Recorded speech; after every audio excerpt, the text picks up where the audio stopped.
¿Qué enfermedad me produce la actinomisis? Actinomicosis. Actinomicosis. ¿Por qué se le llama actinomicosis? Por la producción de Cristales, creo que eran formaciones de abscesos. forma como una Actinomicosis. Claro. Cristales. no, abscesos con Con fístulas. Piedra. Ya, fístulas.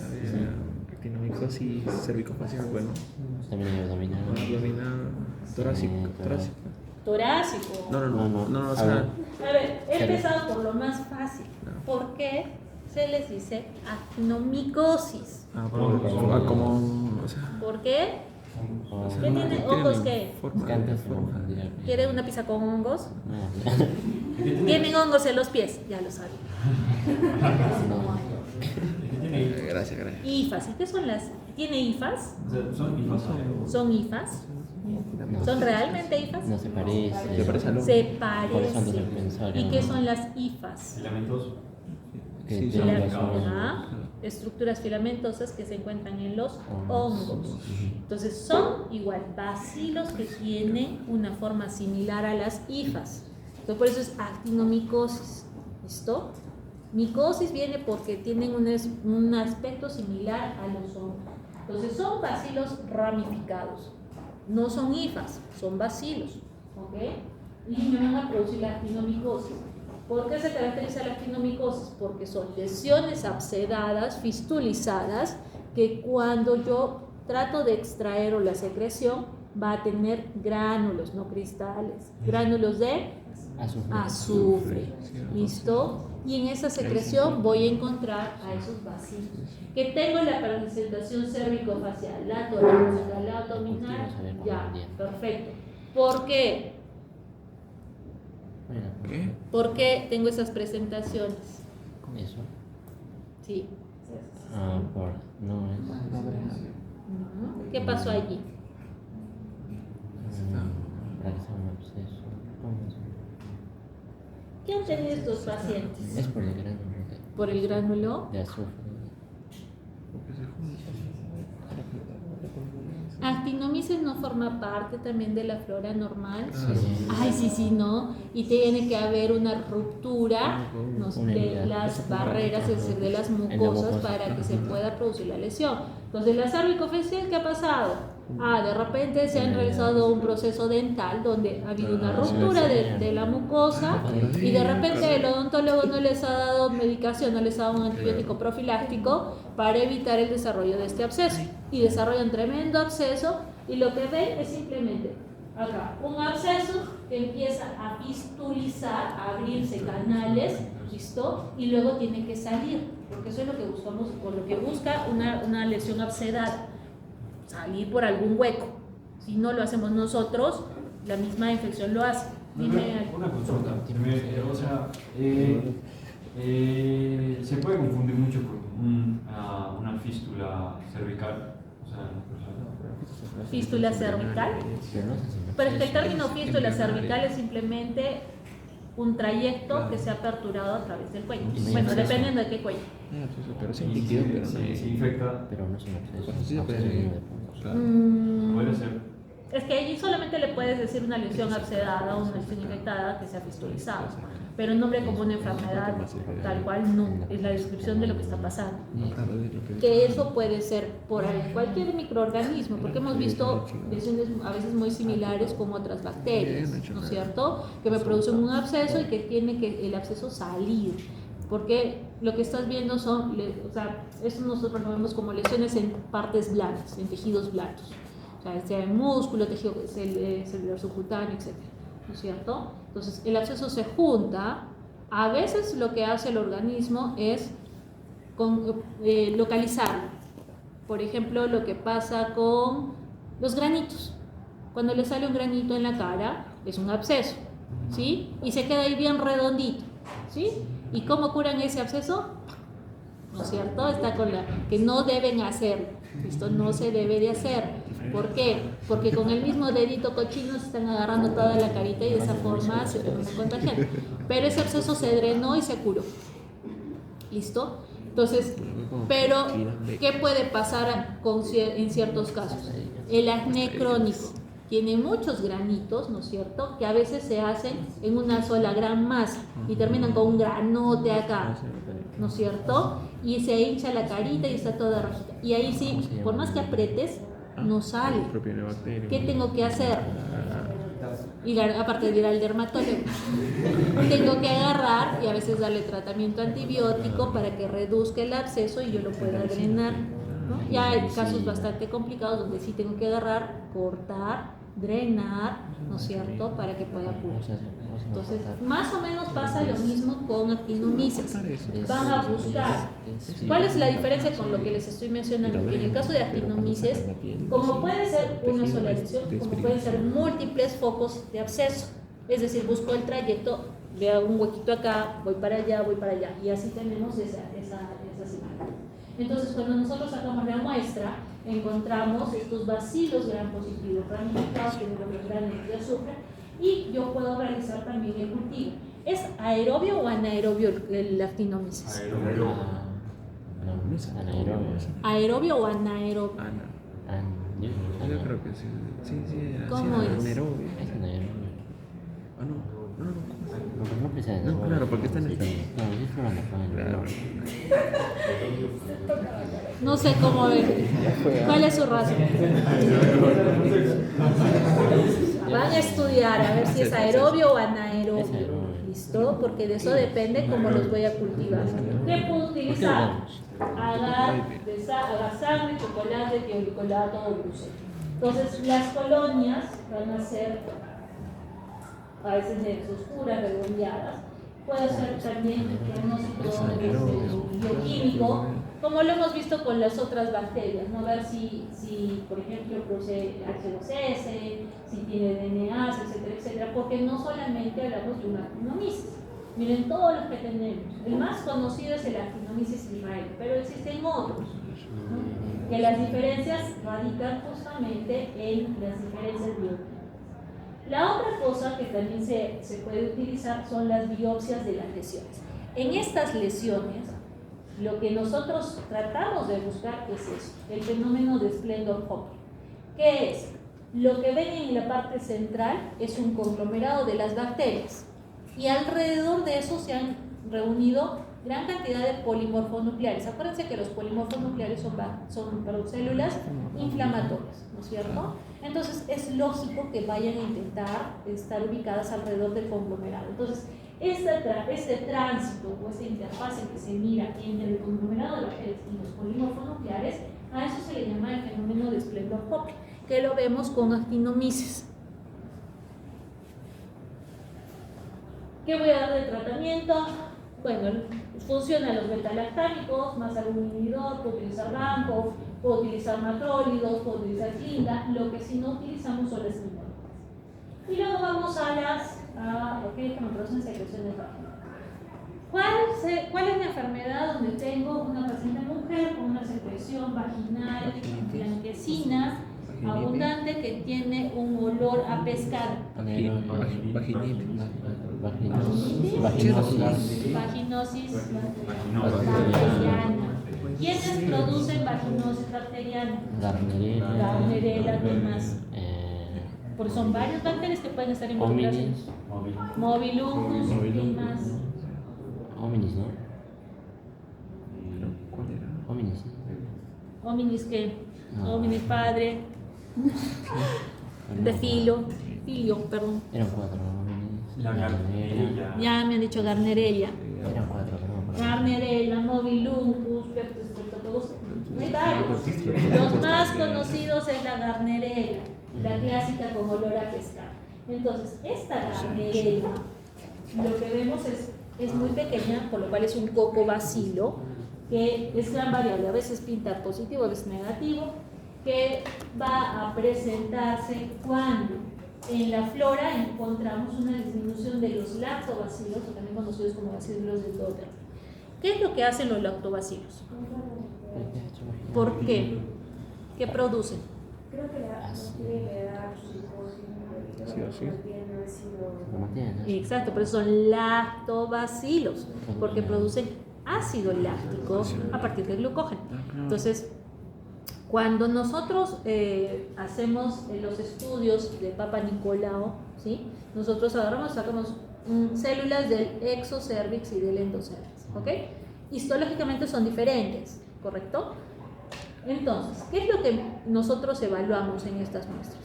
Primero que nada, cómo está la estructura de la célula, pero también nos fijamos en qué bacterias están presentes. Normalmente yo tengo que encontrar lactobacilos porque ellos son los encargados de poner en raya al resto mediante el control del pH. Si yo tengo una disminución de lactobacilos por cualquier condición, es decir, de repente alteraciones hormonales o de repente que están tomando anticonceptivos o algún tratamiento que me borre la flora, ¿qué va a pasar? Tengo menos lactobacilos, el pH ya no se hace ácido, se hace más básico y empiezan a proliferar el resto de bacterias. Y entonces tengo vaginosis bacteriana, o mejor, más chance de tener una vaginosis bacteriana, ¿sí? Porque las otras bacterias empiezan a crecer más y no hay ese equilibrio, ¿correcto? O empiezan a aparecer otros microorganismos. Es peligroso usar toallas muy, o sea, por un tiempo prolongado también podría afectar el pH. ¿O no? Es que tiene que haber un recambio de la toalla. No, claro, no se supone que no me cambio, pero sí por el tiempo. O sea, digamos, no Es que estás creando una condición de humedad y calor, también puede variar.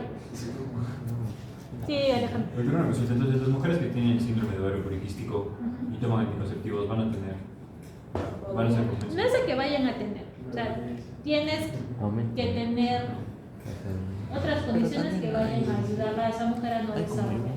Lo más seguro, antes de que tengan vaginosis bacterianas, es que desarrollen una cándida. Es muchísimo más fácil, ¿no? Igual porque se disminuyeron los lactobacilos y cándida también está como parte de la flora vaginal.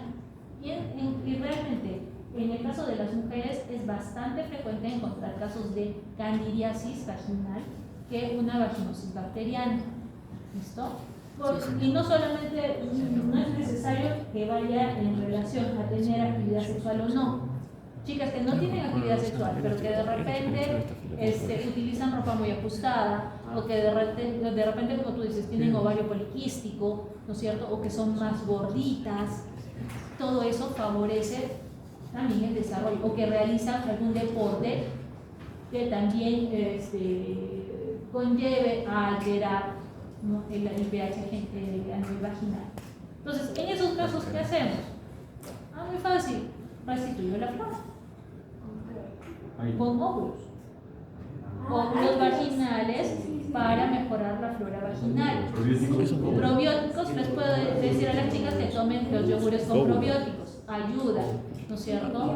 Entonces, por ejemplo, ¿qué es lo que a veces nunca recomendamos? El uso de los jabones vaginales. Hay jabones especiales para solamente el baño vaginal. No se deben de utilizar, ¿no? Los baños vaginales.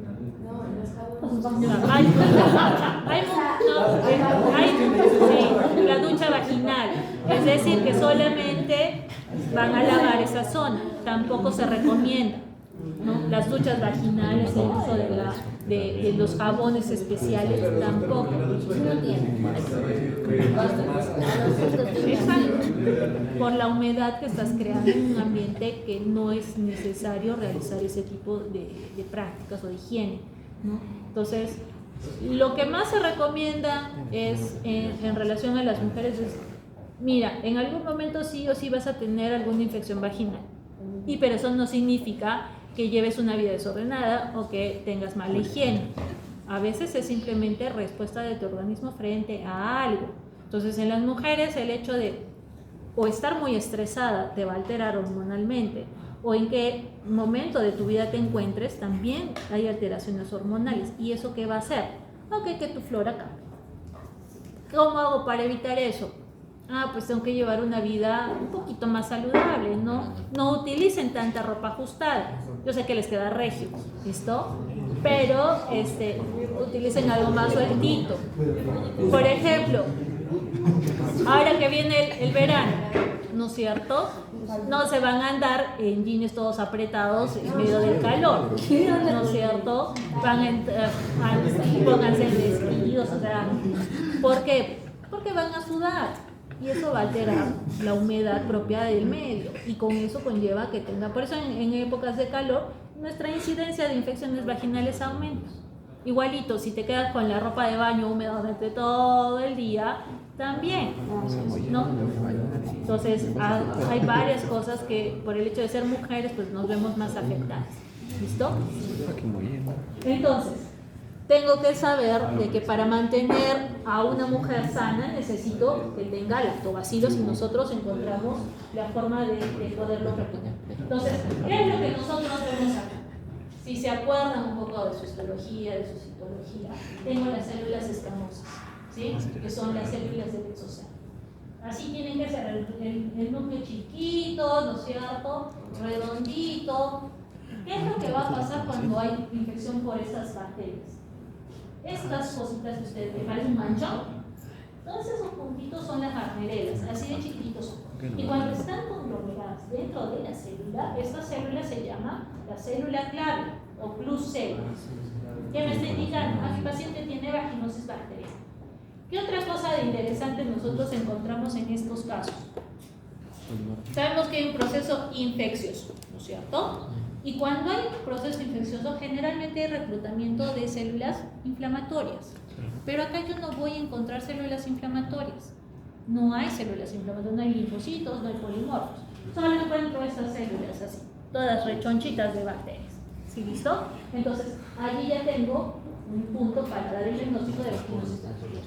Entonces, cuando nosotros las vemos en el laboratorio, sabemos que son bacterias inmóviles, que son catálogos asociados negativos, indóminas. Entonces, miren, en el caso puntual de la Gardnerella, la Gardnerella produce succinato, produce aminopeptidasas, y esto hace que la ornitina se transforme en putrescina, la lisina en cadaverina y la colina en dimetilamina. No puedo construir. ¿Listo? El olor a pescado podrido no lo da ni la putrescina ni la cadaverina, sino más bien la dimetilamina. ¿Listo? Son el olor a aminas que se desprenden. Asumo que esta es una de las cosas más fáciles de diagnosticar, ¿eh? Solamente en que la paciente entre al consultorio ya uno ya lo diagnostica. Ni siquiera, por la calle uno va y a veces ya está diagnosticando vaginosis bacteriana. Ese olor es bastante intenso. Es algo que no se les puede pasar por alto, a menos que les haya quedado anosmia después del COVID. ¿Listo? Pero puede ser. ¿Listo? Pero es algo que se diagnostica sí o sí hacia el toque. ¿Listo? Pero nosotros en el caso de la vaginosis bacteriana tenemos que encontrar varios criterios. Primero, que mi paciente tenga un flujo vaginal de color blanco grisáceo, que cuando mido el pH sea mayor a 4.5, que haga el TCM y sea positivo, es decir, yo le tomo una muestra de esa secreción, le echo unas gotitas de KOH, inmediatamente todo apesta a pescado podrido. Esas son las test de anticonfusión. Y ver la presencia de células claves en más del 20% del total de las células epiteliales que nosotros hayamos visto. Entonces, esta imagen que tienen acá es de células, normales con los lactobacilos. Estamos ahí, ¿listo? Lo que tenemos acá son lactobacilos. Van a ser como bien gorditos, ¿ok? Para que no se confundan con el resto de bacterias que podemos encontrar. Miren la diferencia que encontramos con una célula clave, ¿ok? Rellena de esos benditos cocobacilos, pequeñitos, pequeñitos. Entonces, encontrando esto, ya, ok, perfecto, yo puedo, ya tengo un criterio a favor de que es una vaginosis bacteriana. Entonces, cuando se hacen los estudios de Papa Nicolau, más los hacemos direccionados para descartar neoplasias, ¿ok? Pero también me ayudan a mí a ver procesos infecciosos o inflamatorios. Entonces, el Papa Nicolau o el extendido, yo lo puedo teñir con la tinción de Papa Nicolau o lo puedo teñir con tinción de Gram. ¿Listo? Entonces, dependiendo de la morfología de las bacterias, yo le doy también un puntaje que va a ir desde el 0 al 10 al 4. Si en total encuentro de 0 a 3 en puntaje, pues ese paciente tiene una flora normal. Si va de 4 a 6, es intermedio. Es decir, que hay sospecha, pero no hay un 100% seguro de que tenga una vaginosis bacteriana. ¿Cuándo confirmo que es vaginosis? Cuando alcanza un puntaje de 7 hasta 10. Luego tenemos la otra bacteria que es el Mobiluncus. En el caso del Mobiluncus son más bien bacilos, ya no los llamo cocobacilos, sino bacilos medios curvaditos, gram negativos, que en este caso, pues si están dentro de la célula no la llamo célula clave. Célula clave más va cuando hay Gardnerella, ¿okay? Porque todas estas siguen siendo células escamosas del epitelio cervical. Entonces, ¿cuáles son los tres diagnósticos diferenciales en el caso de tener una mujer con una secreción vaginal alterada? Tenemos cándida, tenemos tricomonas y tenemos Gardnerella. Entonces, la secreción ya me está diciendo, o me está dando mucha información. Si es de color blanquecina, como si fuera grumo, media espesa, si además se acompaña de eritema, si el pH cuando lo mides menos de 4.5, si hago el test de aminas, si es negativo, y cuando veo al microscopio encuentro esporas, lo más seguro es que sea una candidiasis. Si veo secreción abundante, que forma burbujas, cuando miro el cuellito, el cervix de la mujer, parece una fresita porque tiene lesiones puntiformes eritematosas. El pH es más de 4.5. El KOH me puede salir o no positivo y además encuentro polimorfonucleares, lo más seguro es que sean tricomonas. Y la tricomona es un parásito, ¿no es cierto? No es una bacteria, no es un hongo. Y en el caso de la Gardnerella, lo más importante, la secreción apestosa, ¿no es cierto? A aminas o a pescado podrido de un color blanco grisáceo, que no va a haber inflamación, igual el pH es más alto, a 4.5, KOH recontra positivo, encuentro los cocobacilos con las células clave, y está mi diagnóstico de Gardnerella. Entonces, tienen que fijarse la secreción, si hay eritema o no hay eritema, si hay de repente el pH como está, el test de aminas, todos estos puntos yo los tengo que hacer al momento de hacer la revisión ginecológica. ¿Ok? Entonces, dependiendo de lo que encuentre, pues voy a dar el tratamiento. Si es una candidiasis, es una micosis, tengo que dar antimicóticos, que son los azoles, fluconazol, bueno, hay un montón. ¿Listo? No es el metronidazol, el metronidazol no es un azol, por más que termine también en un azol. ¿Listo? Luego tenemos las tricomonas, que se da metronidazol, y en el caso de la Gardnerella, podrometro, podorquinda, y acá por si acaso ponemos oral o por vía local. Si es por vía local, voy a dar los óvulos. Y por favor, cuando vayan a dar una receta, en el caso del área ginecológica, si van a recetar óvulos vaginales, tienen que indicar por dónde se los tiene que colocar la paciente. ¿Listo? Porque a veces colocamos óvulos y se los toma. ¿Listo? Y es diferente. ¿No es cierto? No se toma. No. Se coloca por la vagina. Colocas el óvulo entero. No. Hay presentación oral y presentación vaginal. Igual las cremas. Las cremas vaginales. Pero crema, eso sí está. No, pero el antimicótico hay que saber cómo se aplica, porque no es que se lo echen por fuera, sino que viene a veces con unas cánulas donde se carga la crema y como un inyectable se va a introducir. Entonces, cuando den sus indicaciones tienen que hacerlo lo más claro posible, porque no todos saben de medicina y las pacientes cometen errores. ¿Listo? ¿Qué pasaría si No le va a pasar nada, simplemente no va a recibir el tratamiento, va a seguir con la infección. Entonces va a regresar de acá una semana y decirte, doctora, sigo enferma. ¿Ha seguido las indicaciones? Sí, he estado tomando la medicación. Entonces, tomando no, se tenía que colocar. Entonces, tiene que ser bastante clarito con la paciente. Muy bien, entonces, igual, ¿no? La diferencia, el olor a pescado, la presencia de las hifas, o el cuellito en fresa que tiene la tricomona. Y si nosotros miramos también en el microscopio, tricomones tiene esta forma, su ojito con su penachito, sus flagelos. En el caso de cándida, que lo vamos a ver en la próxima fase, estas son las hifas. ¿Listo? Las escuelas esas no son escuelas. Muy bien. Y entonces, eso es lo que nos toca ver.